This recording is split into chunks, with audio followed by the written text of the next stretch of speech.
And anyone that knows about relationship knows that every move must be deliberate. Every move must be intentional. Every move must be an investment that is delicately built in with the hope of securing the trust in a relationship. I saw a man, how he treated his dog for 4 years. He became so friendly with the dog, and the dog became so friendly with him. That was what he got from his devotion. So the scripture says, if we draw near to God, God will draw near to us. So that attitude of intentionally drawing near to God, with the hope that you will not have a relationship with him, with the hope that one day he too will draw near to you and a relationship will begin. That's the heart of devotion. It is quiet. It is intelligent. It is deliberate. It seeks relationship.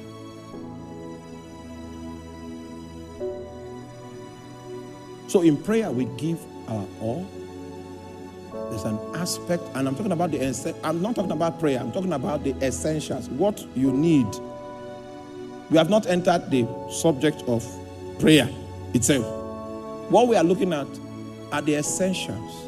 If we are saying that we are going to function in prayer, there are several things that are very critical that you cannot ignore.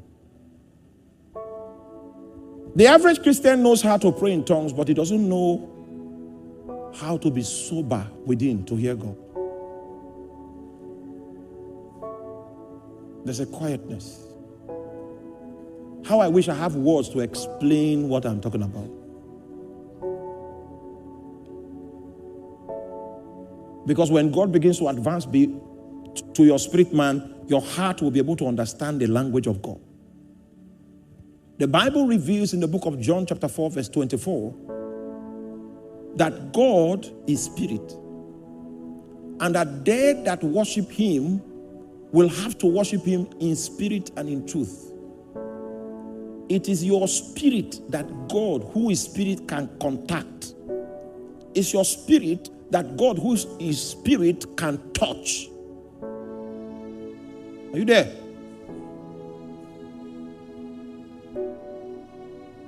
This devotional life that is an essential in prayer is an attempt to be able to glean from God's presence when he makes an attempt to contact your spirit.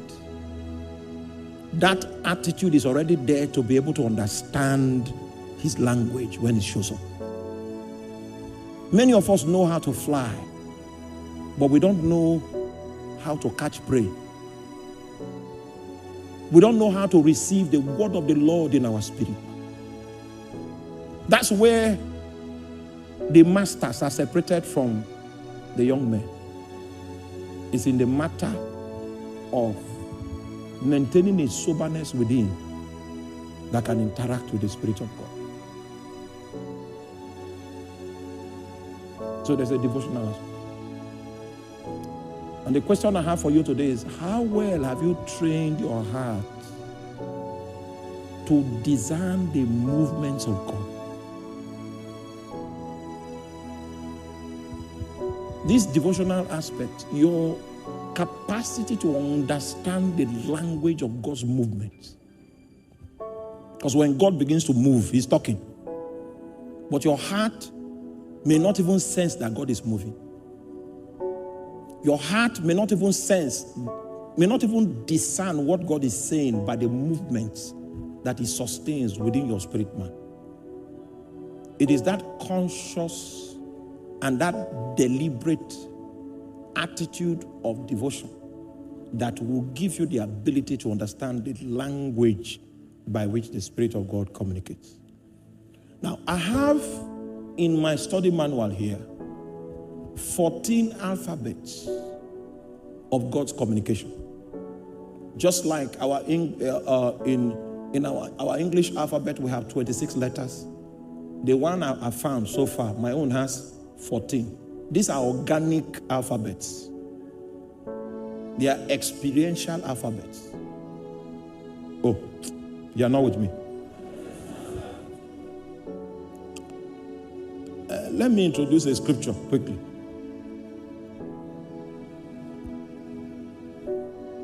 Philippians chapter 2 verse 13.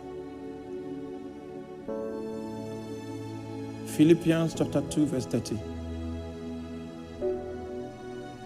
For it is God which worketh in you, both to will and to do of his good pleasure. This man is bringing discernment to us. The man believes that you don't know that it is God. You have not been able to discern God in you. So he's trying to help you discern God in your temple. You are not with me. You know, I will not give you more than you can take. So I'm still...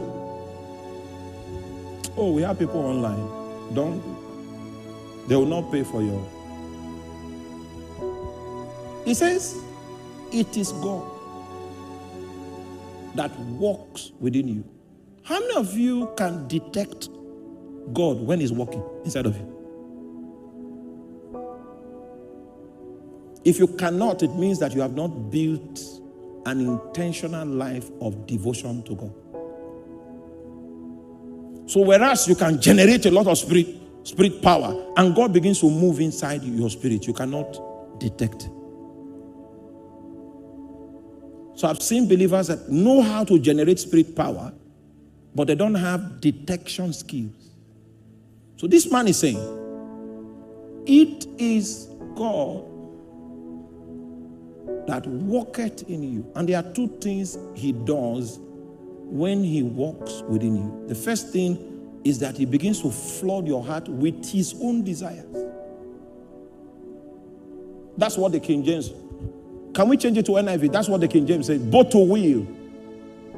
No. NIV. There's one translation that says, he shares his desires with you. Look for that translation. That's how you will know what message to preach. As I'm praying in tongues, I'm waiting for God to share his desire with me. Are you there? Speaking in tongues. Like this one I'm preaching to you today. After 3 days of speaking in tongues, this afternoon, that's when I take my pen. Because I was able to hack into his desires. There is a difference between the message and the passage. If I get the message, oh my God, I can find the passage. I can put it in formats, in ways, my own way. And I can preach that message with different packaging, and you'll not know it's the same message. I can do it 4 times, 4 different, because passages are available. What is scarce is the message from God. And the average believer does not know how to detect the message. So this man is saying, it is God. For God is working in you, giving you the desire and the power to do what pleases him. First of all, there is a desire aspect. This desire aspect is that it brings you into the context of his thoughts. He embosses his thoughts on your thoughts. That's when you begin to mount up with wings like eagles. The purpose of your mounting up is so that you can find what it is in his mind. Sometimes it will take you 7 hours of praying in tongues. That's the reason for praying in tongues. Until we get where we can hack into the thoughts of God. It will take a man that is quiet inside to be able to pick those frequencies when they begin to, because it builds like a mist. So quietly. You say, okay, this is where you're going.